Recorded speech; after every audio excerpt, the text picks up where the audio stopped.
Shake, shake, shake, Sinora, shake it all the time. When you add a shake of Frank's Red Hot, you open a world of better. A world where wings bring out the flavor of game day any day. Where buffalo chicken dip takes any party up a notch. And where any slice of pizza instantly becomes the world's best slice of pizza. At least until the next slice. Bring every bite to life with the perfect blend of flavor and heat. Frank's Red Hot. I put that shit on everything. Guys, what's good? Happy Monday. And forgive my voice if it sounds like The Exorcist. I don't know what's going on, but welcome to the Bird Brain Podcast, where the goal is to rise above it all, stay elevated, create that infinity, and up your you. I'm your host, Isaiah, and today we are talking about the villain era. Maybe you've heard it. Maybe you're in it. What does it look like? And with everything, there is two sides. So during your villain era or the villain era, how is it possible to stay in that space while not becoming a villain altogether? Like what that all looks like. So we're going to talk about that today. All right. So I was about to say lock your doors. This is not the night owl. Yeah, if you're driving, put your seatbelt on. If you're at home, buckle up. And get some water, drink some water, and let's go down this road of people pleasing no more. All right, and yeah, we're gonna get into it. So stay tuned.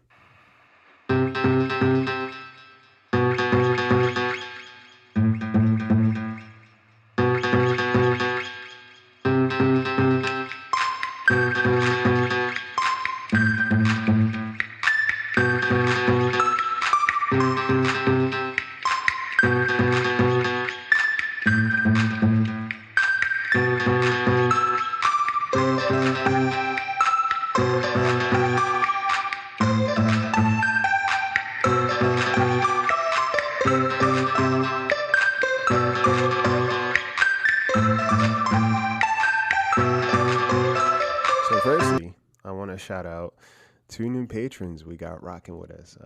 Ms. Maki, I hope I pronounced that right, and Abby. Thank you guys for becoming patrons and joining the nest. Make yourself comfortable. There's always more room, and glad to have you. If you're not a Patreon supporter, head on over to Patreon, become a supporter, or Apple Podcast. Shout out to Ms. Key for becoming a supporter as well. I don't know if I did it previously, but I want to make sure I do it properly. So yes, thank you guys for being a part of this nest and building it. Oh, so much love and so much appreciation. What else? How are you guys? How's things been? We're in the first quarter. We're through the first quarter of the year, and truth be told, for me, as you guys, if you go back in history for these last episodes of this year, it's been like a coming of age kind of story, and things have just been all over the place, but not so much in place where I would need them to be. But what has also been happening is my boundaries have been kind of increasing a little bit more and much sooner. So there hasn't been this space for so many things to perpetuate to the point of detriment for me, right? And I saw on the TikTok someone talking about the villain era. It was mostly, I think, it was geared towards women, because I think women typically I know women are typically put in this position of always being nice, right? Being nice, being subservient, being submissive, very passive, and sometimes like naive. Anything outside of that is unattractive.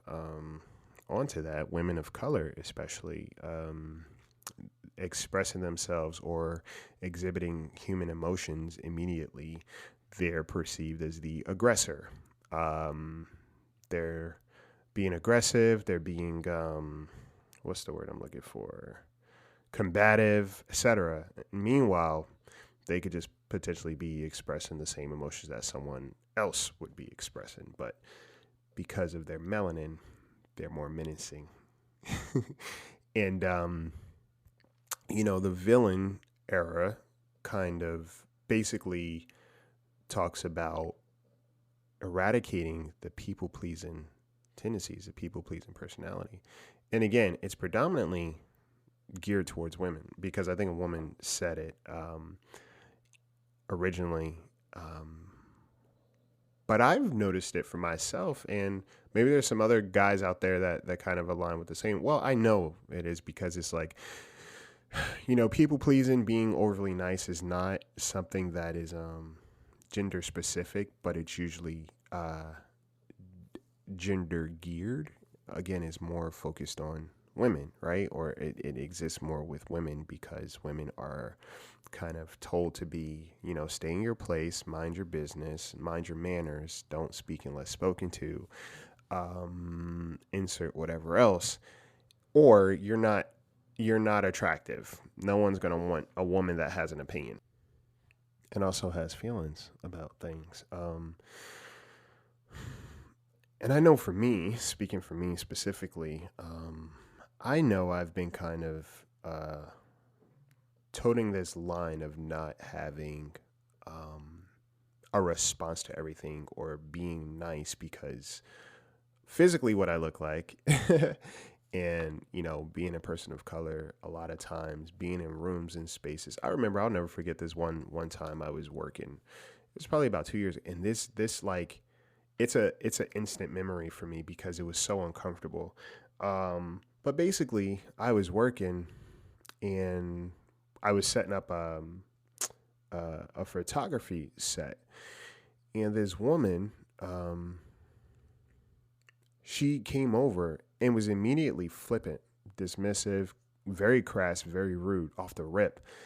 And she said something. She's like, "Oh, what are these pictures?" Basically calling the quality of the pictures shit. And I said back to her, I was like, "Well, you don't have to take one." And I laughed as I said it. She's like, "Why are you being so rude?" I was like, "Excuse me." It was like, "You actually came over here and you were very rude from the beginning." And then she immediately walked away. And it was funny, because two things happen at once. First of all, you are so comfortable being rude to any and everybody that you just naturally did this, or you felt entitled to treat me that way. Secondly, the fact that I clapped back at you, now you felt a little fucked up. And I didn't even go at you that hard. I just said, "Hey, if you don't like it, you could go somewhere else." Simple math. And that rocked your fucking boat for a lot of reasons. One, I said it. Secondly, because of how I looked. Right? And a lot of times, existing in certain spaces, people are comfortable doing certain things without you having a response. And, man, there's this seed planted in my head and my upbringing in a lot of ways, of just like, always be nice. Don't be rude. Don't do this. That's not okay. Don't complain. Don't do this. It's always a yes and yes ands like got me in a lot of what the fuck situations where I had to figure out my way out, because the people that I was saying yes to were already taking care of themselves and didn't give a shit about me. Right?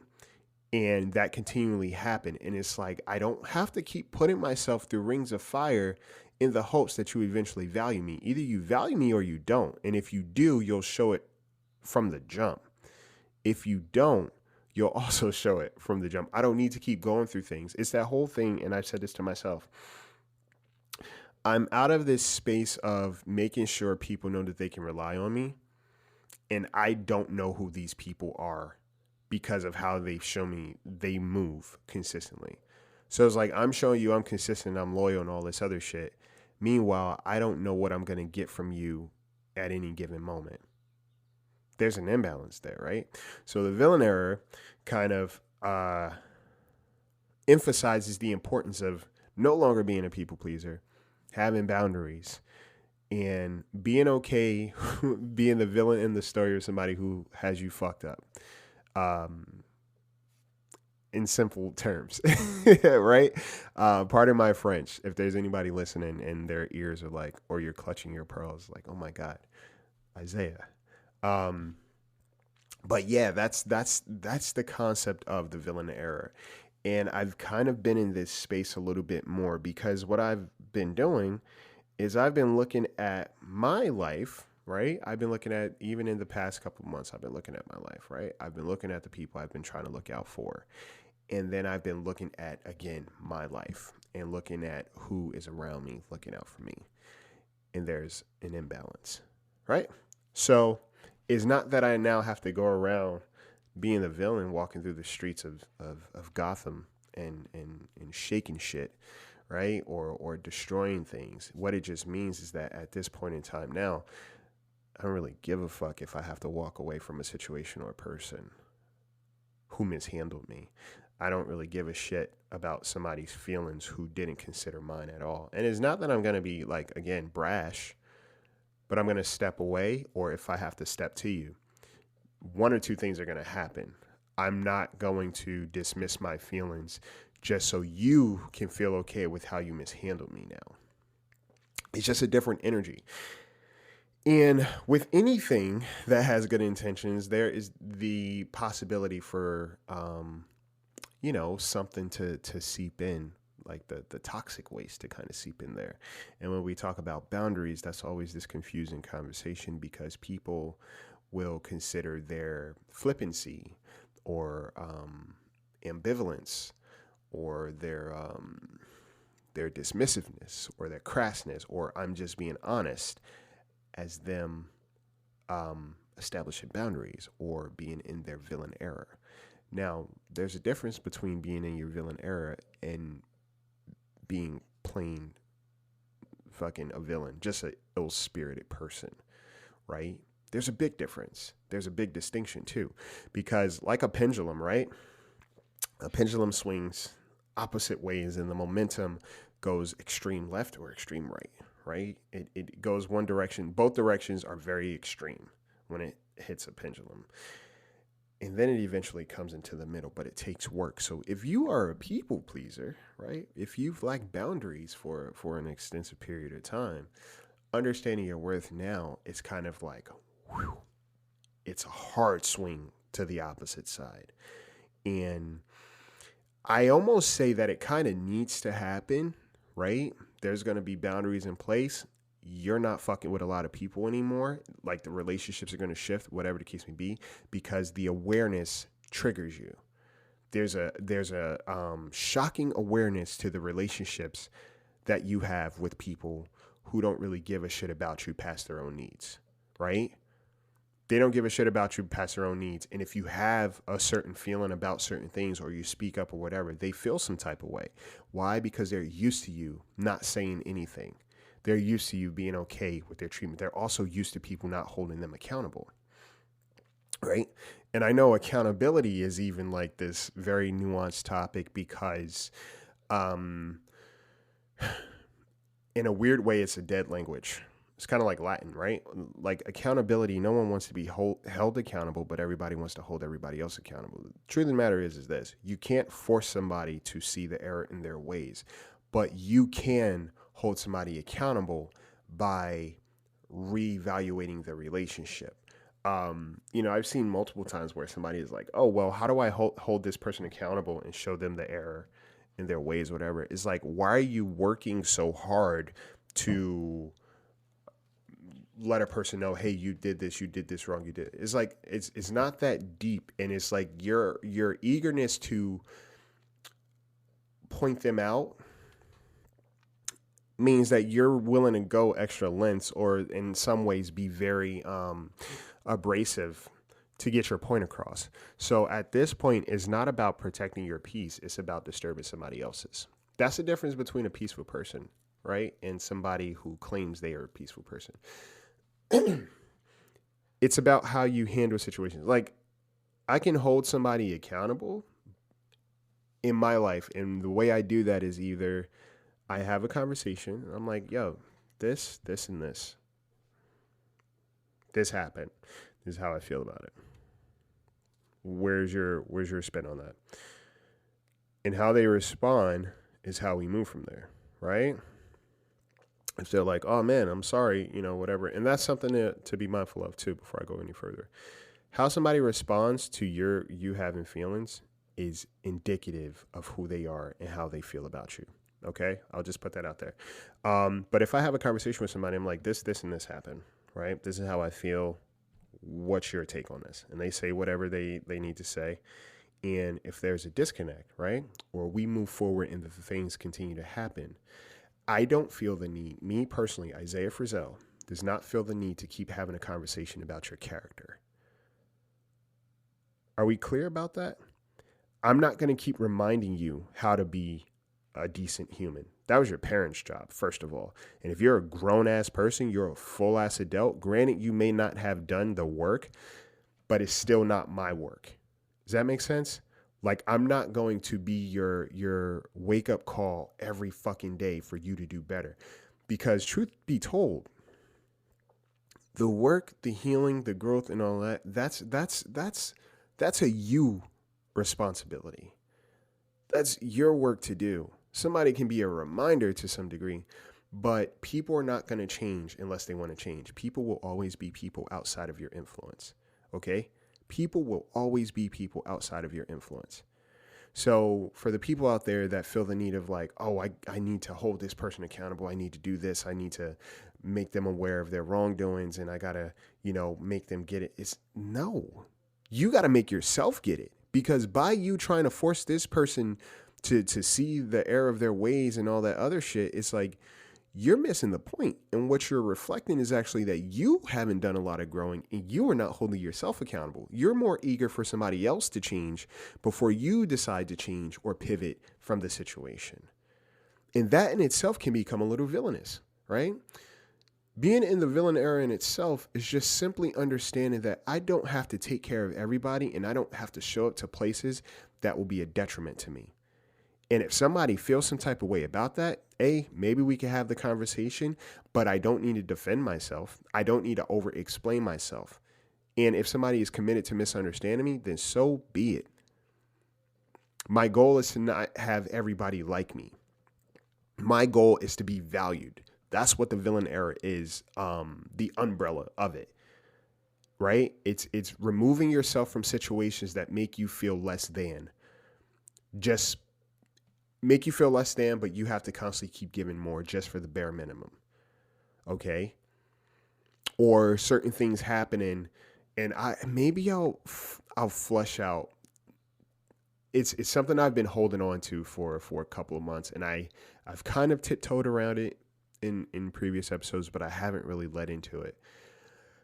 But it'll give you guys an example of what I mean about accountability, me taking accountability and ownership of what I need to do in a situation versus what somebody did or did not do, and how that affected me and what the relationship looks like now, right?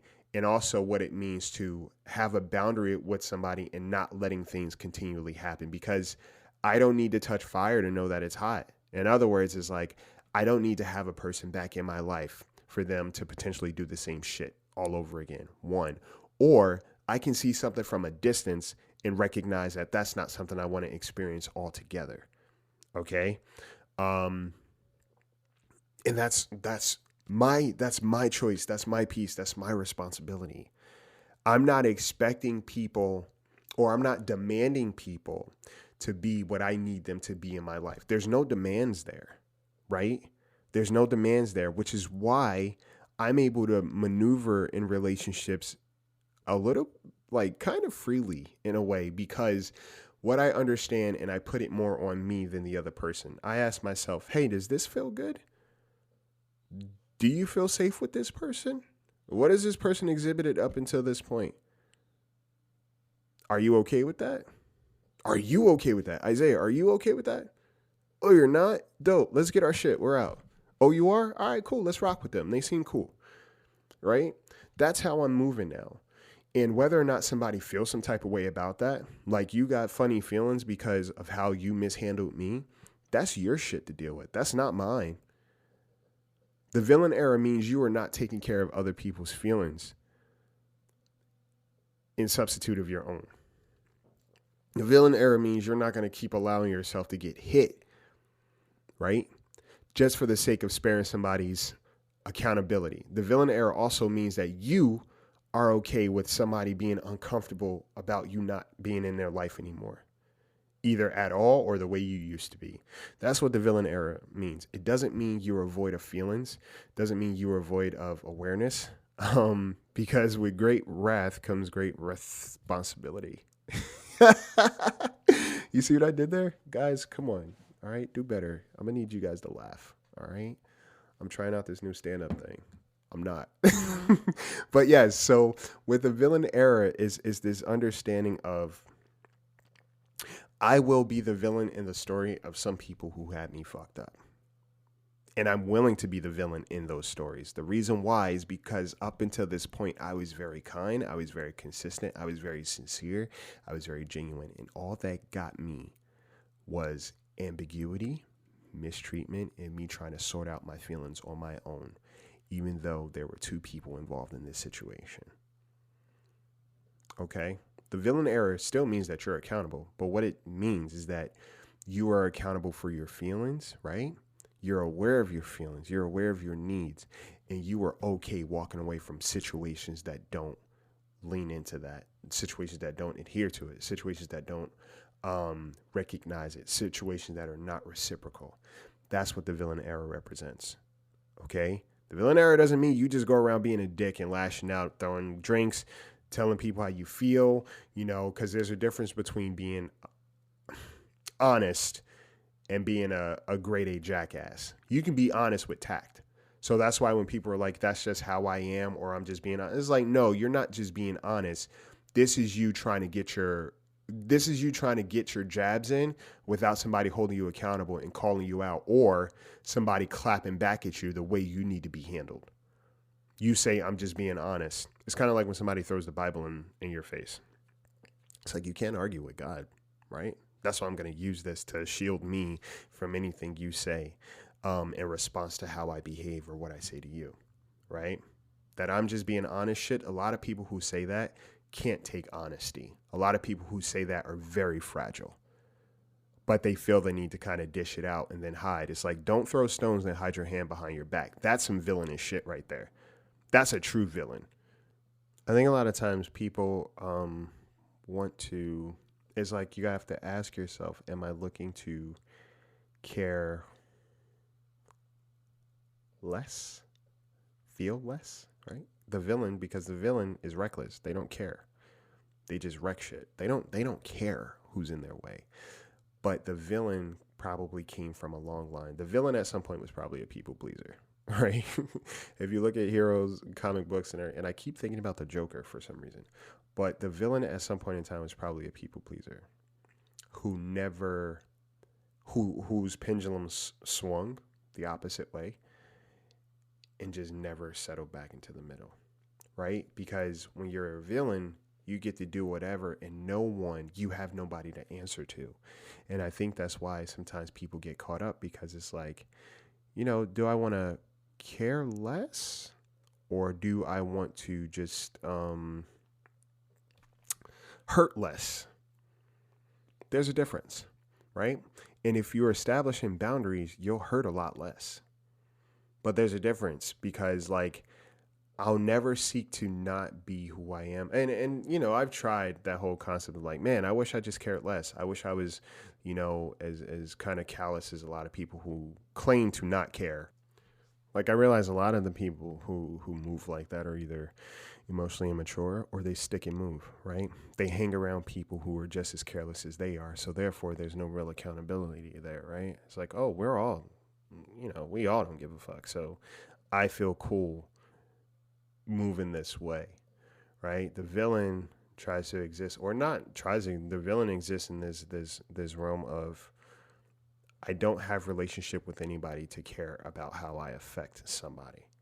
And that's not the goal, because truth be told, there are some amazing people in my life that I will never seek to be a villain to because of how they treat me. So in your villain era, it's still important to be mindful of the relationships that you value, and you don't want to bleed out on people who didn't cut you, right? So don't seek to become a full-eyes villain. It's like, no, be okay with being a villain in the story of somebody who mishandled you. And you can simply just be the kind of person that's just no longer taking people's shit. And immediately you're a villain. All right, cool. All right. My reputation speaks for itself, though. And anybody who rocks with that person, who feels some type of way about how I'm moving now, they had it in their minds what they thought about me anyway. So I don't care. They were never somebody that I was trying to gain the approval of either. Anyways, right? That's what being a villain looks like, or being in your villain era. Be okay with people not liking you who did not value you. Be okay with them feeling funny about how you move now because they didn't value you. All that matters, okay? But when it comes to your people, when it comes to your tribe, take a good look. Remember how they make you feel. Remember what safety looks like. Remember how these people show up without prompt. Remember how these people respect you. That's your peace. And you always want to make sure you're not disrupting your own peace. Okay? You always want to make sure you're keeping your home clean. And the people that feel like home, they deserve to make sure that you take care of your home. All right? So yeah, have your villain era, have your villain vibe, right? And just recognize that that means that you are no longer being nice to any and everybody who mishandles you. And you don't have to be crash or brash, and maybe it might get there because you might have to check somebody properly. But at the same time, you could just not fuck with people the way you used to and let them think whatever they want, because people will justify their behavior first before they figure out how they need to do right by you. Trust me. So you don't have to be people's defense attorney. Okay. I hope you guys have an amazing week. I'm going to talk more about this in the bonus episode because there's so much to talk about and unpack. But I'm just going to really lean into how it's important to be the main character in your story and what that looks like on your journey. So yeah, if you're not a Patreon supporter, sign up. Bonus content, extended episodes, bonus episodes, ad-free content, and just some amazing stuff, you know, because we're here to grow. And what I do appreciate is that a lot of people have been reaching out to me via Instagram or TikTok and saying some very heartfelt things and reminding me why this is so important. Having these conversations and finding ways to cultivate our garden of peace in the best way possible, and understanding that people will be people, but you are somebody significant. You are somebody that's important. You are somebody that matters. Regardless of how somebody else moves, your worth, your value does not deteriorate. And that's factual. Tell them to see me. All right. Hope you guys have an amazing week. Hope you guys take care of yourselves. I hope you guys take care of each other. More than anything, just take flight. Later.